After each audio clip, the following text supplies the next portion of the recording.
Hey guys, this is Joe. Welcome to the next installation of How I Make Fire series.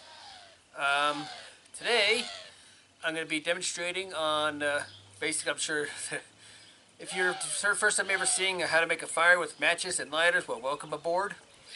This is what I'm going to be doing. I'm going to be demonstrating making fire with matches and a lighter.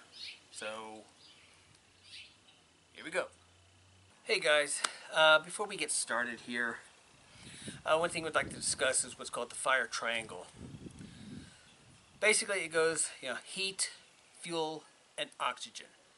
When those three are combined and it reaches the correct combustion point for the tinder and fuel, you'll get a flame. But if you take one of those three out, it will have no flame. It will kill the fire triangle. Hence why firefighters will use water, is by dousing it, you're taking away not only the oxygen, but the heat as well. And just leaving the smoldering fuel. So, just something to remember, you need heat, fuel, and oxygen in order to get your fire going. Okay. Well, let's get the implements of destruction here, shall we? Got your regular wooden pack matches,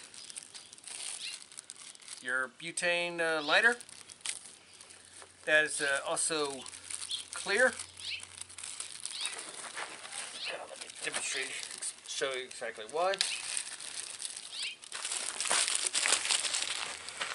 Is so you can see the level of how much fuel you have left. As you can see, this has quite a bit. And then finally,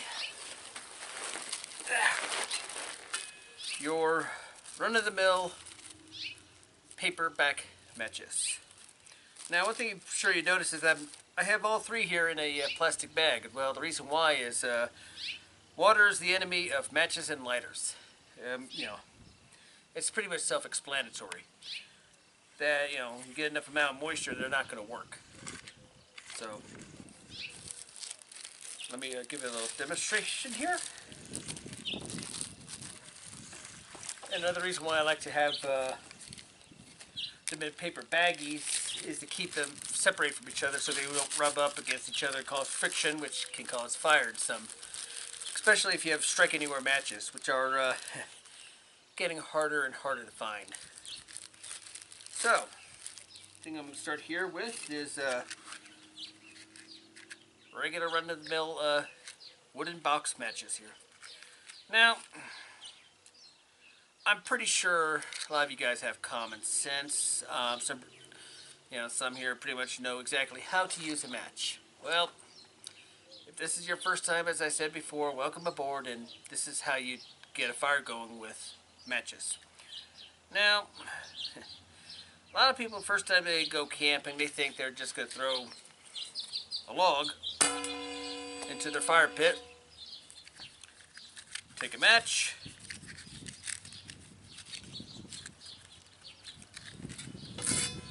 and light it. And of course, it doesn't catch. It's just too big, too much mass for it to catch. You need to baby the fire. You need to start out small. So, one thing you do, you take this, move your fire pit out of the way, and you split it. Now, yes, I could baton it with my knife here, but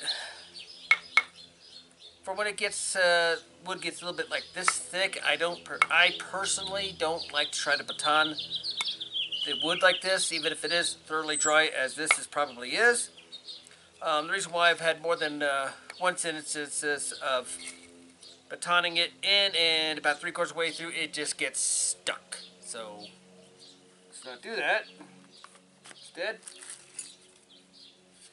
use our handy-duty hatchet, tomahawk, axe, whatever it may be, and just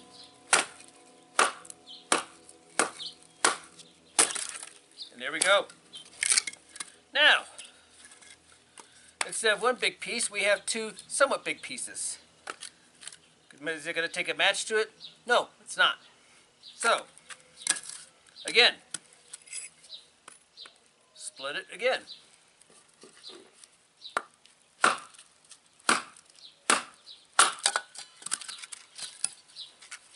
Now we're getting smaller. It's still too much mass for a match or even a lighter to take. If you're patient and with a lighter, you probably could. It's going to get hot, the ignition part. So, here we go. Now we're getting here to the gist of the matter. Take the tomahawk one more time.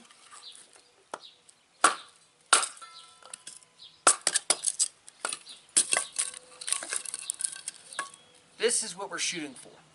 Nice, fine pieces. Now this is the width I like to use for batoning with my knife. Again, it's my own personal preference. Not written in any stone or any law. Again, as I said, it's my personal preference. I mean, if you want to whale away on this, by all means, go for it.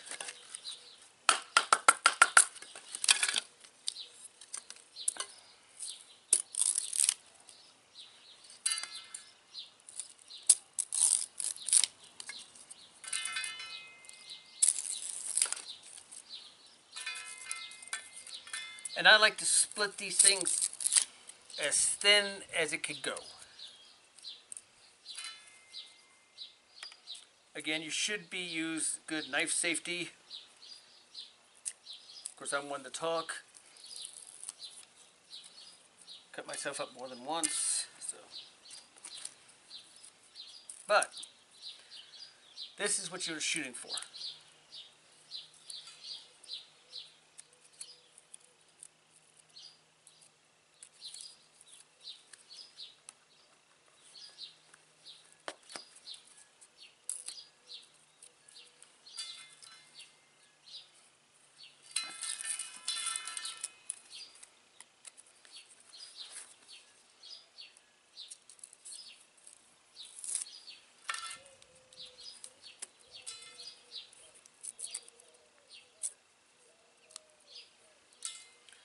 As you can see, is I'm also using my fingers too, if I can, to further split.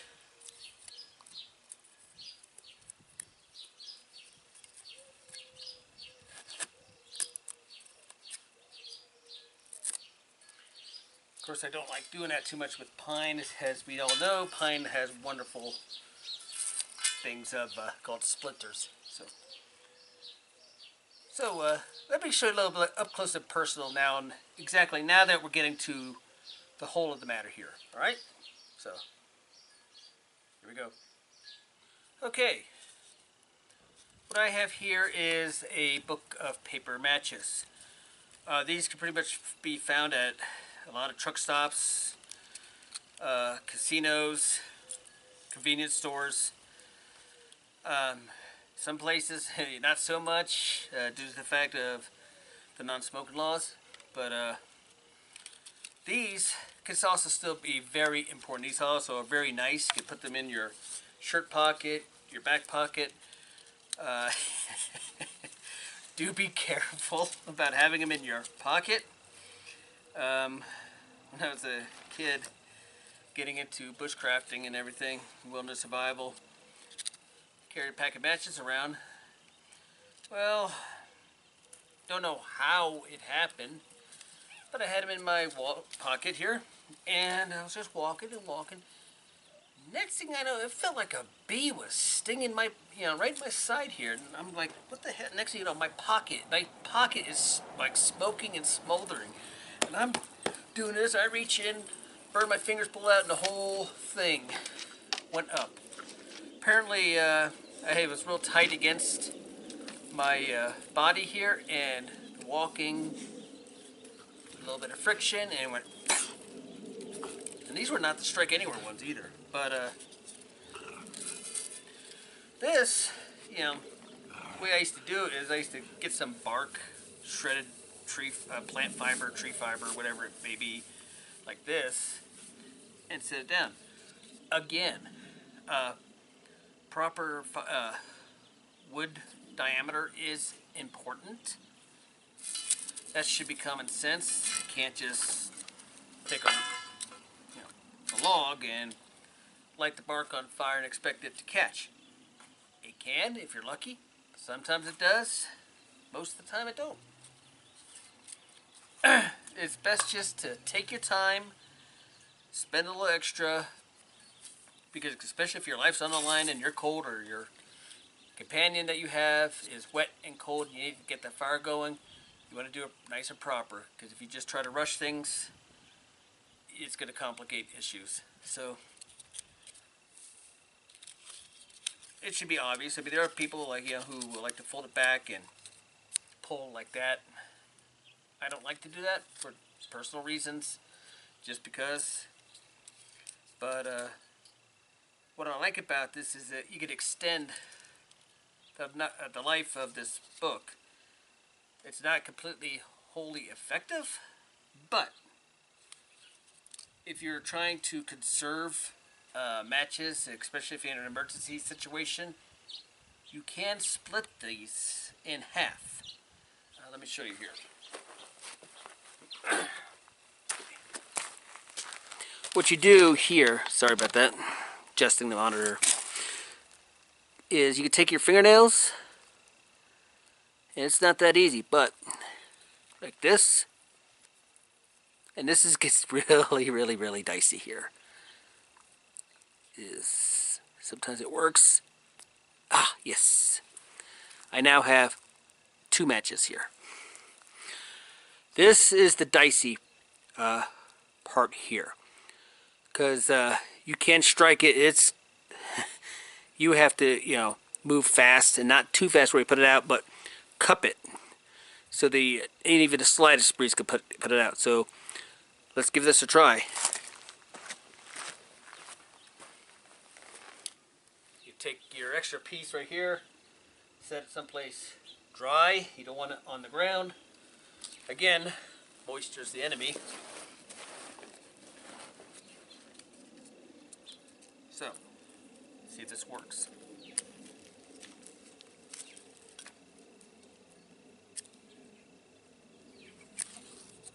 There we go. Ah, son of a gun.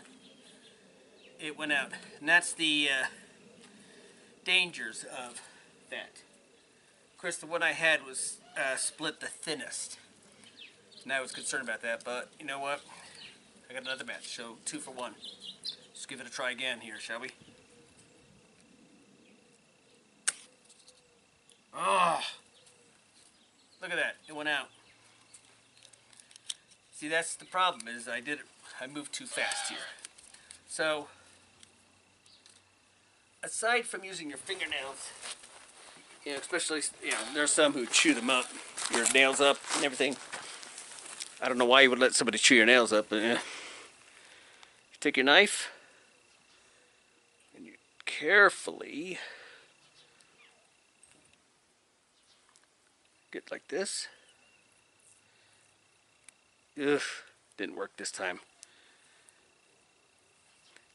So, there we go. Using my fingernails this time, because I don't chew them up. But, there we go. Alright, we're trying it again now.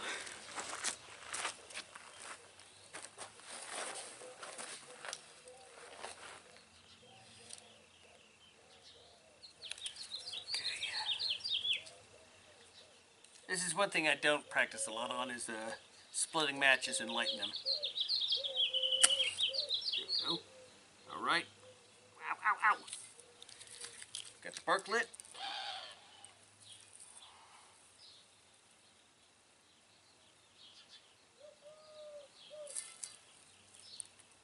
And what's funny is there are some fibers that may be perfectly dry, but just don't burn very well. And there you have it.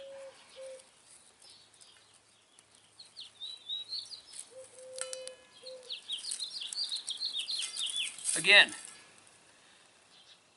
yeah, it took me 2 matches, but actually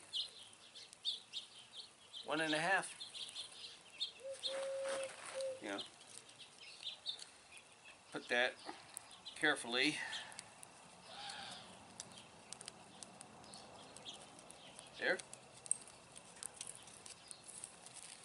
Put that back in the baggie.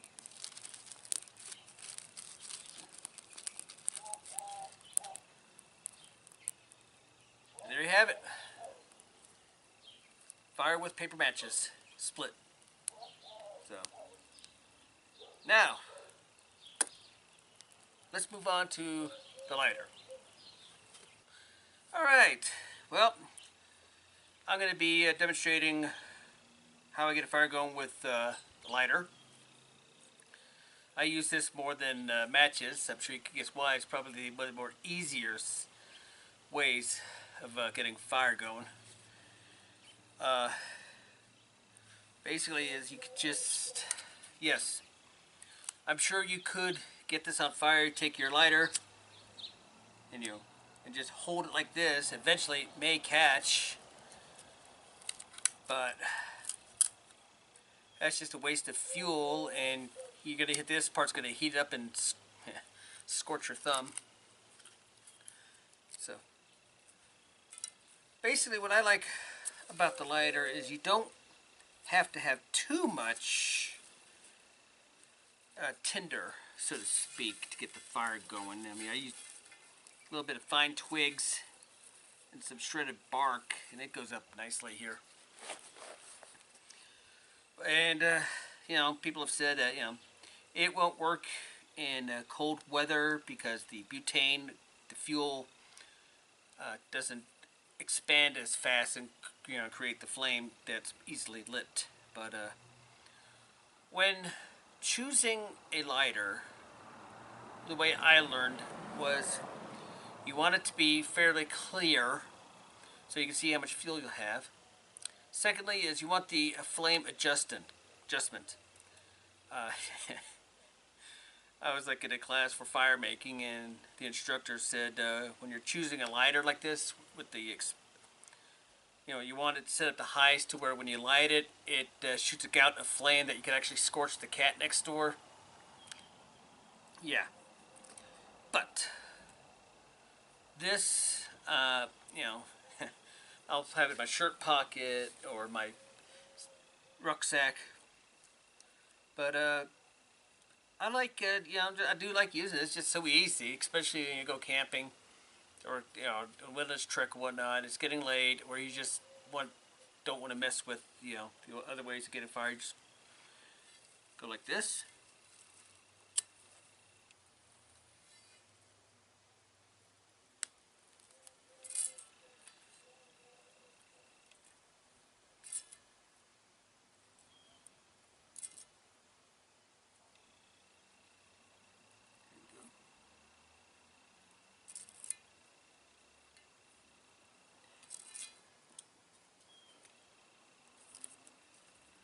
And the great thing about it is if it starts going out, smoldering, you just flick it again.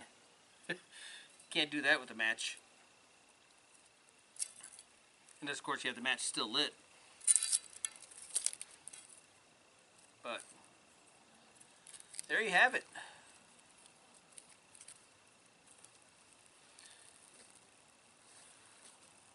Matches and lighters. Some people like to discount them because they're not primitive enough.